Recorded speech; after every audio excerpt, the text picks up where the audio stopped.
And I am live. Hi, my name is Tyriece Simon, and this is MMA Renegade episode 30. Episode 30. How y'all doing today? Or whenever you guys are watching this. I see Flat Politics already in here giving flex. Nice seeing you. Nice seeing you. Uh, there's a lot to talk about with UFC London. Probably one of the best shows so far this year for the UFC by far. Um, Absolutely enjoyed UFC London. Uh, the atmosphere, the performances, the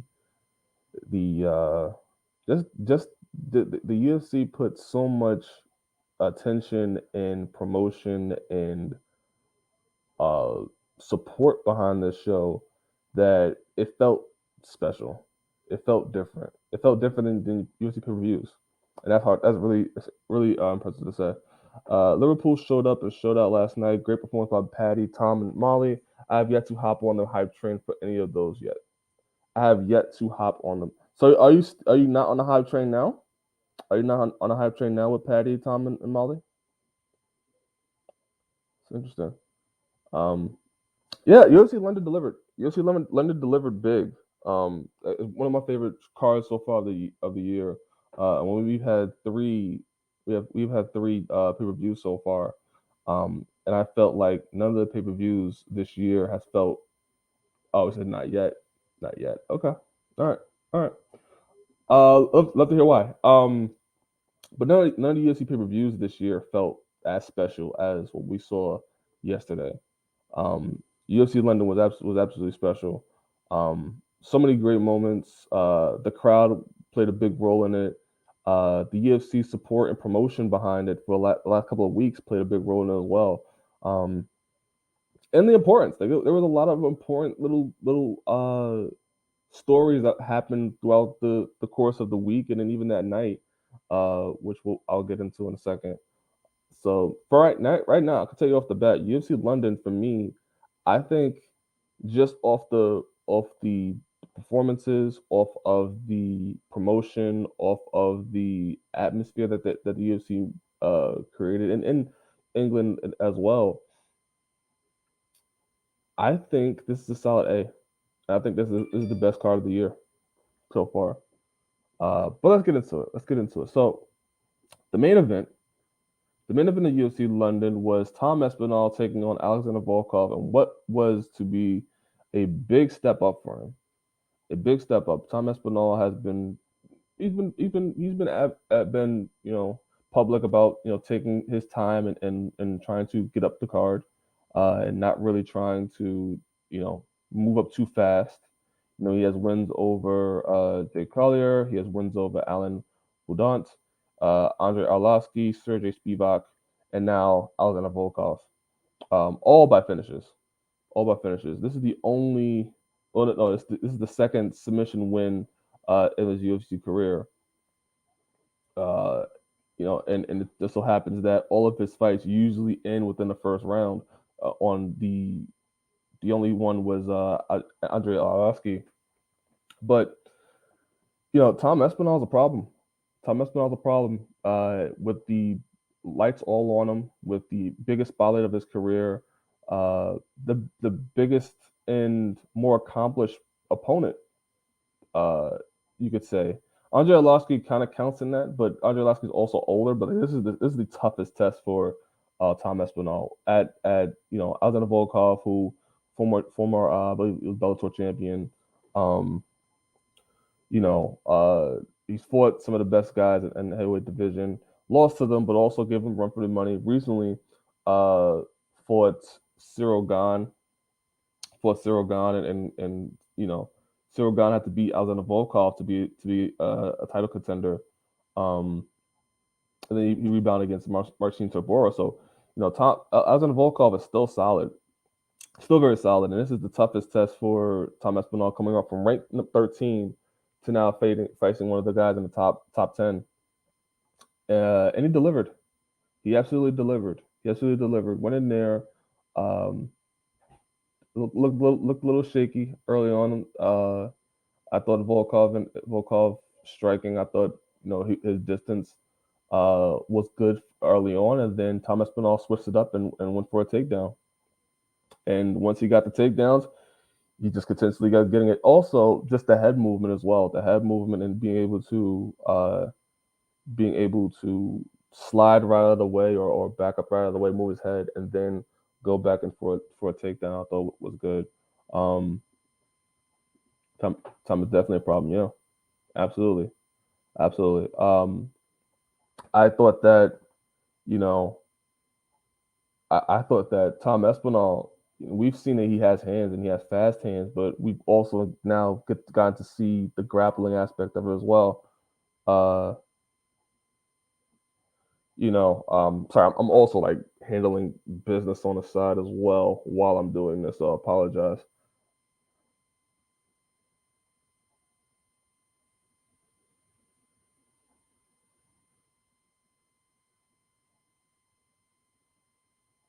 Sorry, just I have an interview out with a publication.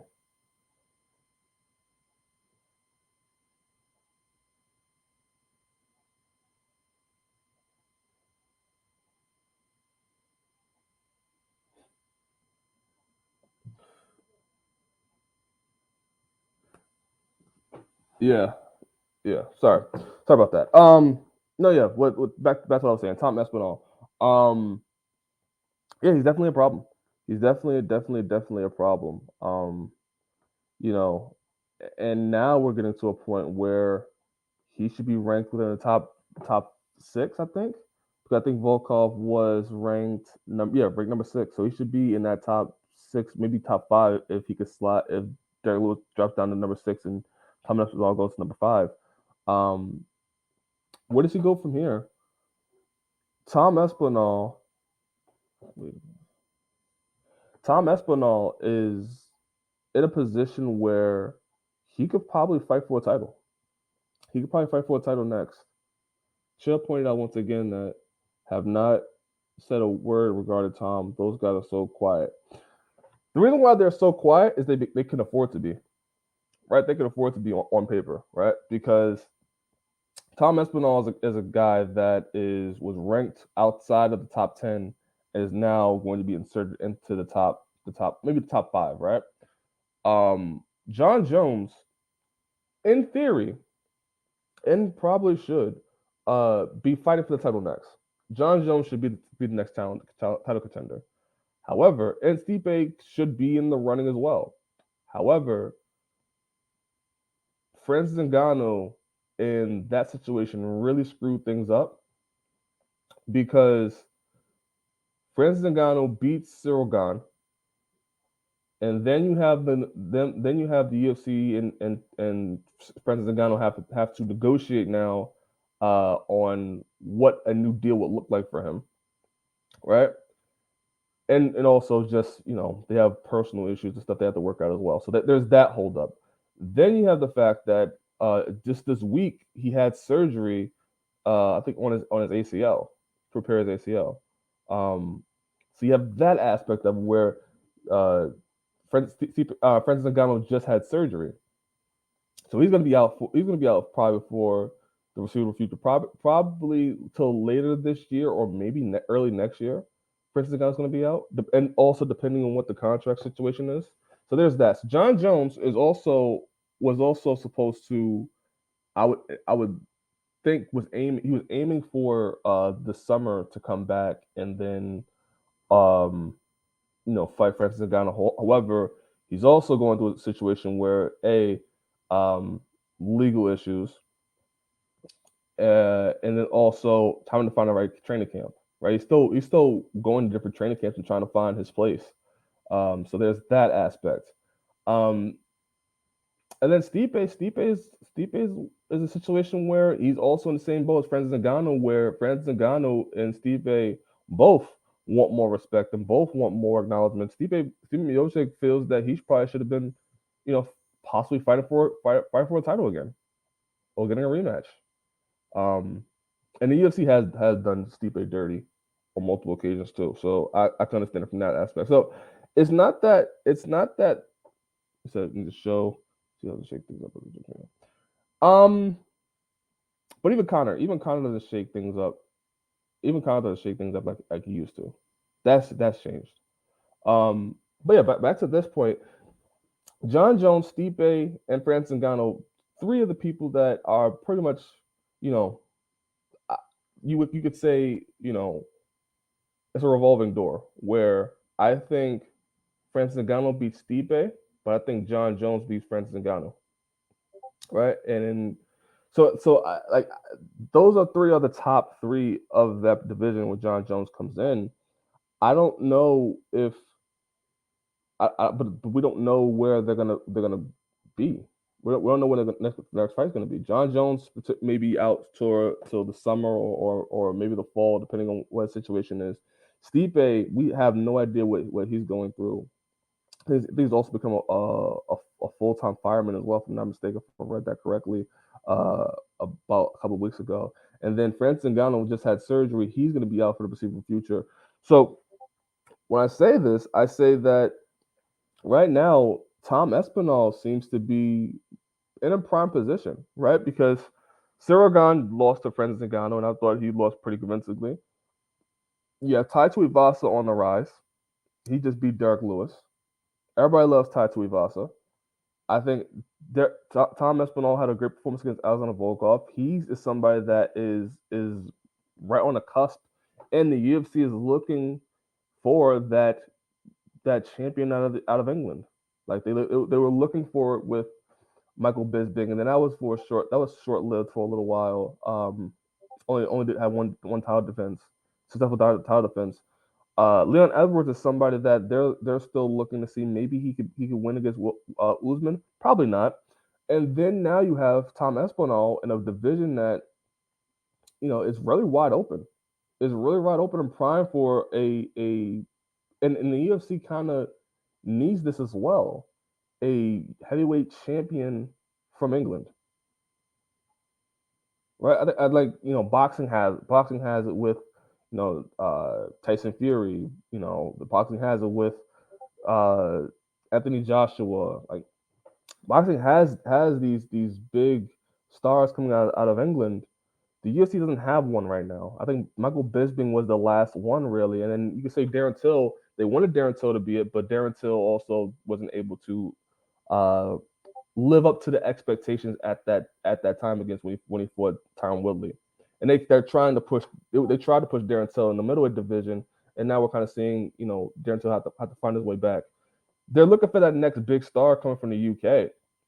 And Tom Espinal right now is primed to be that if he was to defeat uh, uh Taito Ivasa, potentially for an interim title fight, which I think is very possible. I think we could very much see a interim title fight between Tom Espinal and Taito Ivasa, particularly maybe in the summer or the fall.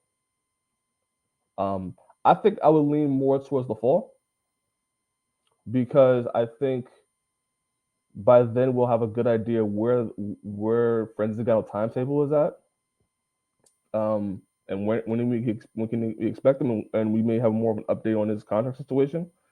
I think Dana White said they're gonna try to mend things, but yeah, if the UFC and they talked about possibly going back to the O2 Arena later in the year, I could see a scenario where Tai Tuivasa and Tom Espinal fight for the interim title. In the meantime, while Francis Ngannou is recovering from surgery, you know, um, so Tom Espinal is in a really good spot, and I think the UFC is too, where they have a big prospect, pun intended, a big prospect in Tom Espinal who can potentially be the star that they were looking for coming out of England. And we have to wait and see. We'll have to wait and see. I like that matchup. I like Tai Tuivasa versus Tom Espinal, two fan favorites, two people that one has the Australian audience, and I think a strong hold on American audience as well. And then you have another that has the audience of England and the UK. I think those make for a good pay-per-view fight.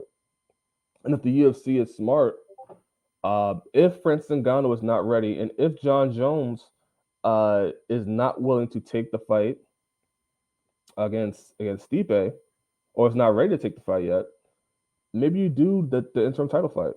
Maybe that's what you do. Because I wouldn't want to see them fight anybody else. I would rather see them fight, seeing Tom Aspinall and Taito Ivasa fight each other. I think that makes for a better fight, and I think you know it could go either way. It could go either way. So I look forward to see what the UFC does with that Tom Aspinall and Taito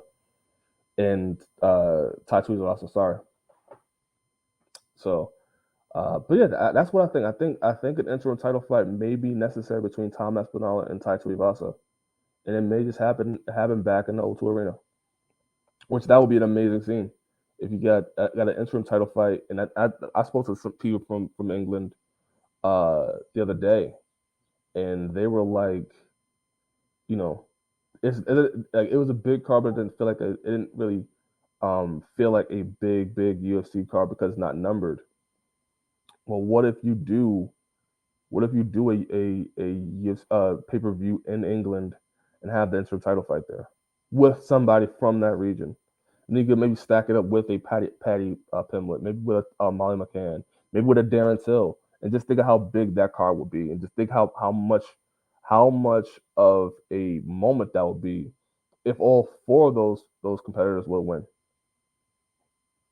Huge star making performances for all four.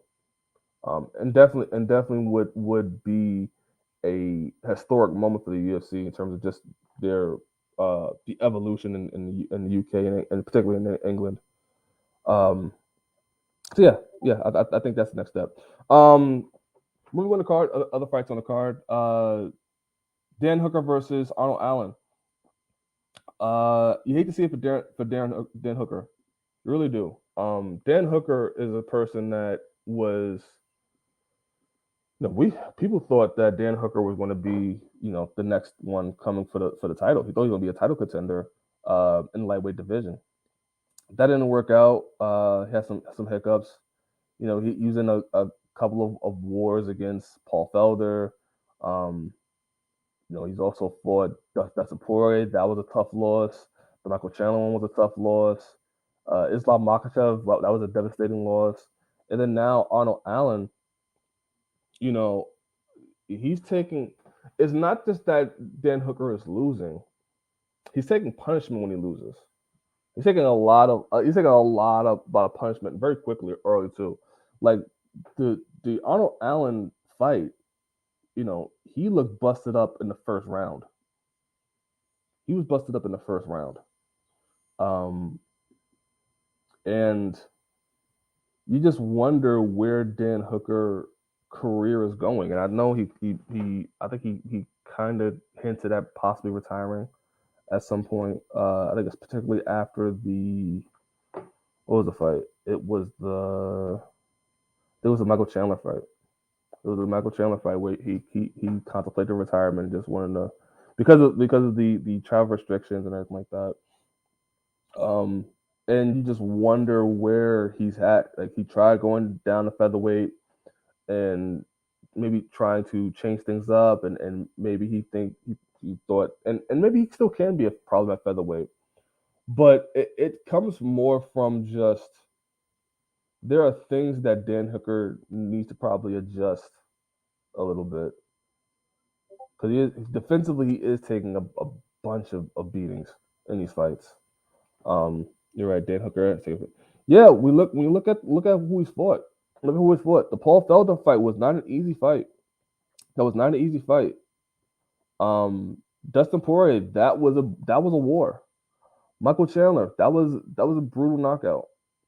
Even the one that he won, the Nasrat Haqparast, that was a fight. That was an absolute fight. That was not an easy fight for him. That was not an easy fight. He won unanimous decision, but he had to put in work. And he had to take some lumps as well. Islam Makhachev just steamrolled him, and then Arnold Allen, we've seen what he did yesterday. These are not easy fights at all. Like he is fighting, some top level competition. It's just that defensively, I am seeing him taking way more punishment than I think. Uh, I think he should, and I just wonder what. what the camp is going to do to try to change that a little bit defensively. Maybe it is try to move a little bit more, or you know, yeah. It was one thing I was looking forward to this fight because Dan Hooker has the reach advantage. So I would have thought that Dan Hooker would try to pop the jab and try to stay on the outside and try to uh just work from the outside against Arnold Allen. And then when Arnold Allen clipped him, it wasn't like Dan Hooker was trying to evade and trying to weather the storm. He was firing back. Like Dan Hooker was firing back right at Arnold Allen, and he did drop Arnold Allen too. But like there was never I didn't feel like there was ever a moment where Dan Hooker was trying to recover or trying to uh Dan Hooker was almost as good as getting murdered. All right, I can't. I'm not gonna repeat that. I'm not gonna repeat that. But I see you, Bruce. Um, I yeah, I just wonder where Dan Hooker's going in his career, man. Because it is getting to a point where he's taking a lot of beatings. And you know what this reminds me of? This reminds me of him, and please tell me if you remember. Thomas Almeida. Remember Thomas Almeida? Thomas Almeida was a fighter in the bantamweight division that was. It's funny we'll take a joke. I'm not gonna display it. I laughed. I'm not gonna display it though. Um, Tom. Sorry. What was his name? I just Alex. No, not Alex Quinta. Fuck, I can't remember. Thomas Almeida. Thomas Almeida was a bantamweight in a bantamweight that was on the rise. Tom. Fuck, I keep forgetting his name. I keep forgetting his name because he was a guy that was really hot. Thomas Almeida was a guy that was really hot that was looked at as the next guy to potentially be the champion for Brazil. Um, Thomas Almeida was beating guys like Brad Pickett. He had a good winning streak going on outside the UFC. He came into the UFC, 18-0.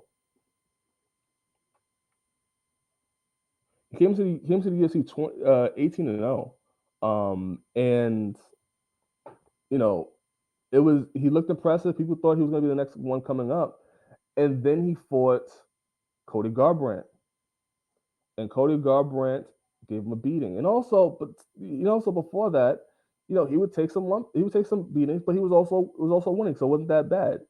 It wasn't until he lost to Cody Garbrandt and got knocked out by Cody Garbrandt that it changed everything for Thomas Almeida, right? Because after that, he would try to bounce back from that, but then he would just lose, and you would see him lose against Jimmy Rivera, Rob Font, Jonathan Martinez, and then more recently Sean O'Malley.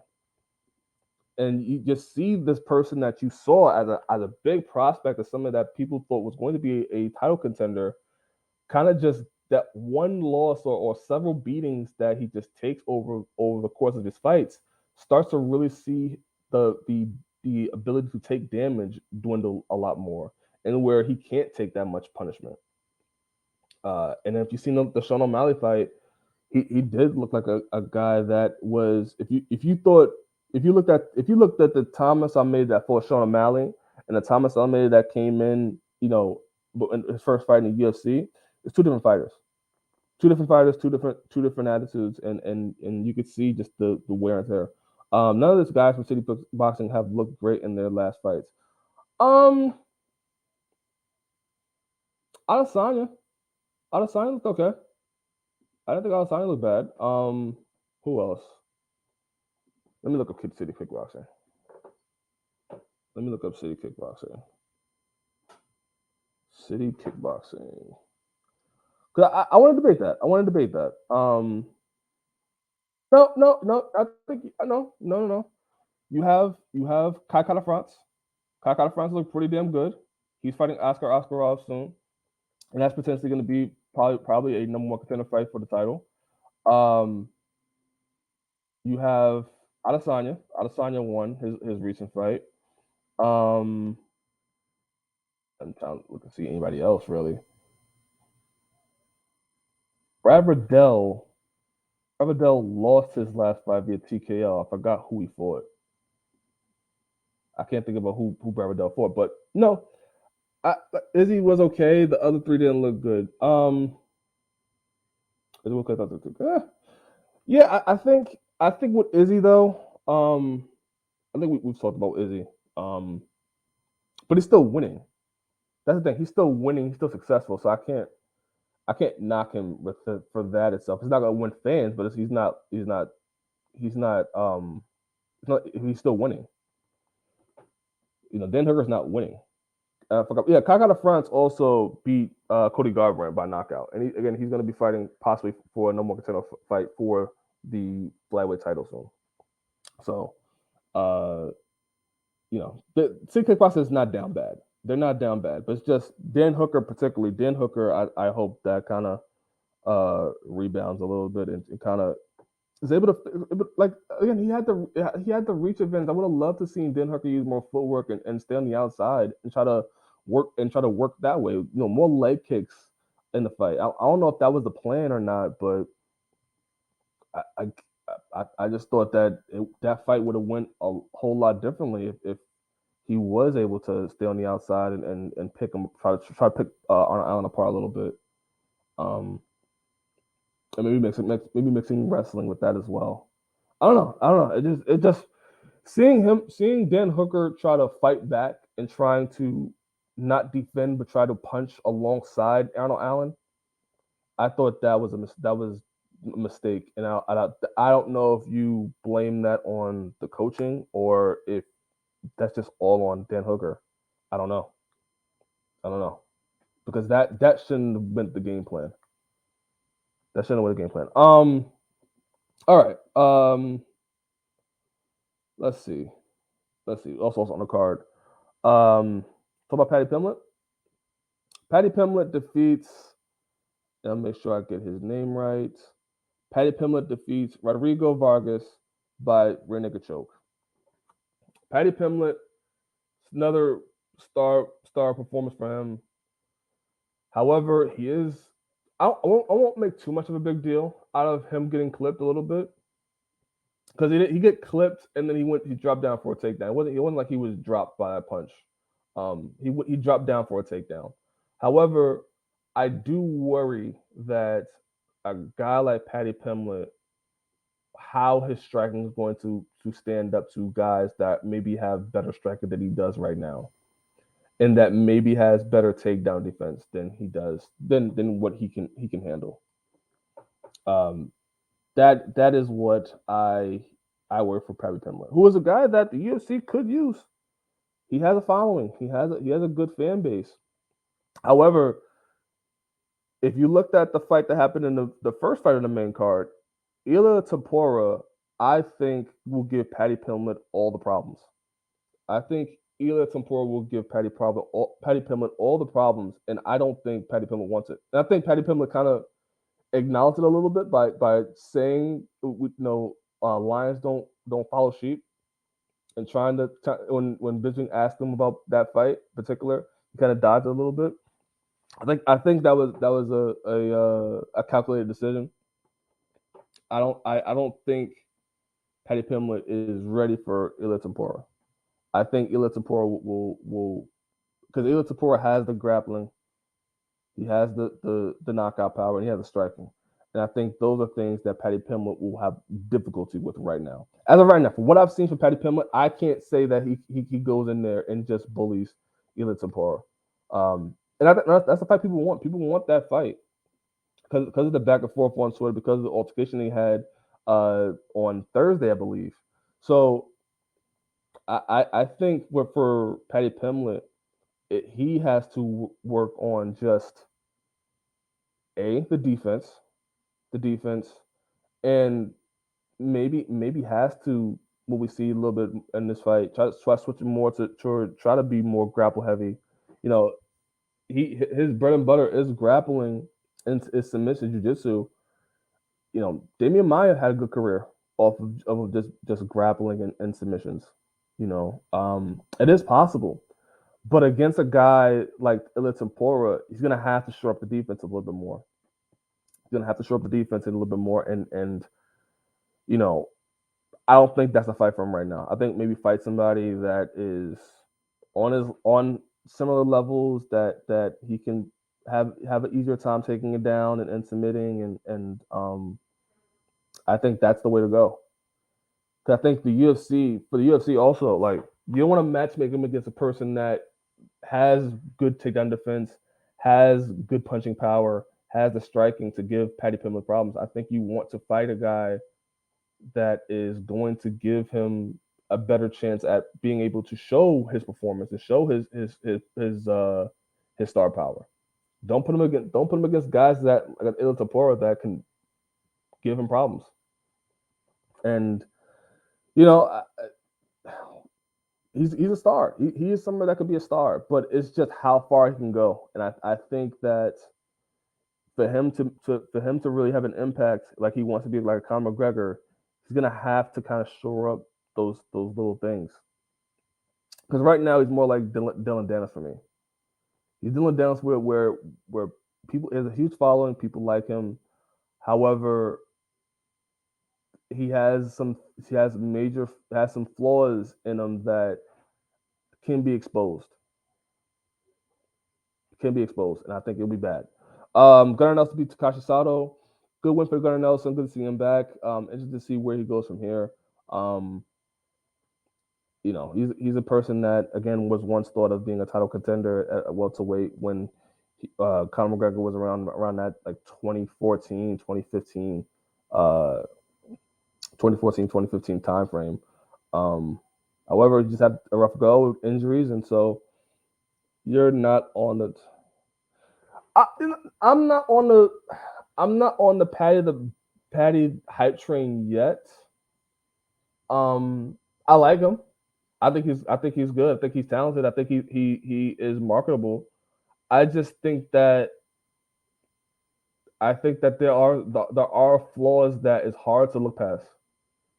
And yes, he got clipped once, and then you know he went on to you know get a win by rear naked choke. He got clipped in the other fight as well, and then went on to beat him. It's just you can't when you're getting clipped like this, and it's against guys that are you know still trying to find their way in the UFC or not ranked or what have you. You get when you start talking to guys that are like Il Tapora that are ranked and either some featherweight but are ranked and has fought some guys. When you start fighting, you start calling out people that have some name behind them and have some experience and are a little bit more well rounded. You're gonna have a problem. You're gonna have a problem, and I don't think he's ready for that yet. I don't think he's ready for that. I think he's marketable. I think he can be a star. It's just with the right matchmaking. That's what I think. Um, Molly McCann. Molly McCann beating Luana. I want to make sure I say her name right. Luana Carolina. Molly McCann. Great performance for her. Great performance for her. Absolutely star making performance. Star making in the sense of the MMA bubble. I don't think she's gonna be like a Paddy Pimblett where it may go beyond that.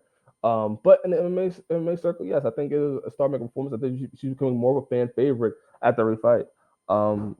She just comes in there and fights. She goes in there and tries to walk forward, tries to bully you, and tries to win. And she may not like she may not be like the most super technical person in a division or in the octagon at the moment. Carolina has better is more well renowned for her striking. However, you can't like heart and just hunger and just wanting to win. You can't like that's not replicated, right? And Molly McCann has that. Molly McCann, even though she may be undersized, even though she may be may not be as technical as her opponent, she goes in there, she brings it, and she's gonna make you work.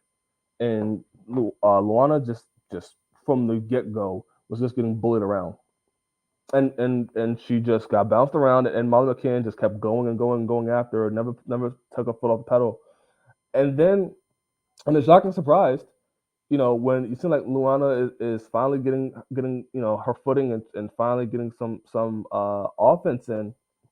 Look, it may go to a decision. But McCann hits a spinning back elbow and knocks her out unconscious. And I thought was the highlight real win for Molly McCann's career so far. And you see her how happy she was in the O2 arena. After her win, she goes out to the crowd, gets the replica UFC belt, and walks around with it. That was her biggest moment of her career, and it was well deserved. She's somebody that we don't know if she'll be a title contender. She's not even ranked at the moment. However, she is somebody that will be a fan favorite, who people will love to see, and will just when she fights, she's gonna bring it. And I think that is a perfect spot for Molly McCann.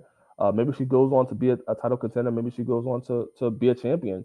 Uh, However, right now at this moment, I think she is doing a great job being a fan favorite, and I think she keep racking up wins. Maybe she gets back in the top 15. Maybe she fights for she fights title contenders. But right now, I think the UFC should capitalize a little bit more on just her being a fan favorite and maybe market her a little bit more. Maybe have her do more press. Maybe have her do a lot more. Maybe do some uh, commentator work, like some desk analyst work. She seems like she has a great personality. I think the UFC should capitalize on it a little bit more. To be honest with you, it's a good win for her. And lastly, I think we kind of go on this card. Ilya Tempora versus Ja Herbert. Ilya Tempora took a little bit of damage early. He came into a rain of boos. Ja Herbert looked really good, and then Ilya Tempora is a guy that just has that equalizer, that knockout power, and just has the grit, and was able to land a shot to the body, and then land a shot to the land a hook to the head, and was able to knock Ja Herbert out cold. And he continues his undefeated streak in the UFC, and now I wonder where he goes from here. Does he stay at 155 or does he go to featherweight? Go back down to featherweight. I'm interested to see what he does. He looked good. He looked good. But I wonder against these other lightweights how he'll do. And so, maybe he goes back down to featherweight and maybe he kind of continues there. I would love to see him versus an Arnold Allen. I think that'll be cool. Um, I think that'll be a good fight. I think Ilya Tempora should fight somebody within the top 10. I think he's earned that, and I'm interested to see exactly where his ceiling is because I think he has a high ceiling, and I think that featherweights are going to have a problem. Lightweights, maybe.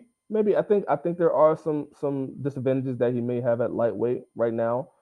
Just looking at what we saw the Herbert fight, but he's still solid. So I'm interested to see him go back down to featherweight. I'm interested to see who he fights next. I would say Tom Allen, Arnold Allen. I think that would be a good fight for him. Um, maybe Giga Chikadze.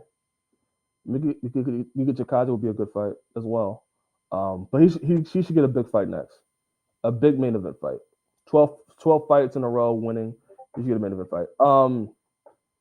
Yeah, just going down this card. Paul Craig wins again by coming back and beats Nikita Krylov. And to see where Paul Craig goes from here. Paul Craig, I believe, is ranked in the he's ranked number 11. He has wins over Jamal Hill, ranked number 10. He has wins over I think he has wins over Magomed Ankalaev too, right? I think so.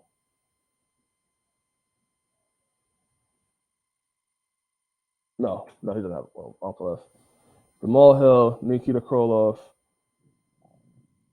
Um,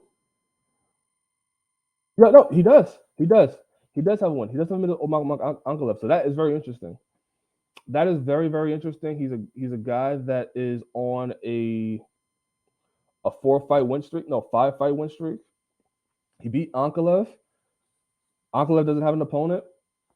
I could see them doing that fight. I could see them doing Paul Craig versus Magomed Ankalaev next. That's actually a really good fight. That's actually a really good fight that they can actually capitalize on because Magomed Ankalaev in that Thiago Santos fight didn't look really impressive, And against a guy like Paul Craig, who's also one who is also people know as a guy that will come in and bring it like Molly McCann. Uh, and you could say he has a rightful claim to fight somebody within the top five and get an opportunity. I think that's a good fight. I think Ankala versus Paul Craig is a good fight, but definitely be a main event on a fight night. Definitely is a test for both guys. Paul Craig, having his first shot at somebody in the top five, and then Ankala fighting somebody that beat him. I think that's a very very good fight. So yeah, I think that's perfect. That's a perfect fight for Paul Craig. Who I think should deserves a shot, an opportunity. Um, Jack Shore beat Timur Bilov. That was a good performance. Magomed Makayev beats Cody Durden. He is somebody that's going to be a problem at 125. I don't know who he fights next. I don't know if they're going to give him a top ranked opponent immediately, but he is somebody that is going to be a problem at that weight class. Um, and yeah, that's pretty much it. Like I said, this card is an A. It's a solid A for me. I thought it delivered on everything. I thought there were great performances on the card. I thought it went by fast, but it also it felt I never it felt important throughout the whole entire thing. I felt like every fight had importance to it. It felt like every fight, um, I was looking at the crowd's reaction to people coming out and just seeing their excitement and just seeing just the energy from the fighters as well, and just what their experiencing was, what their experience was. Um, it's a solid A. Solid for me. Flat policy. What would you say? You give it an A? If you was watching also, if you're watching on VOD, please leave a rating as well. I thought it's an A. I thought it's probably one of the best cards the UFC has made, hands down so far.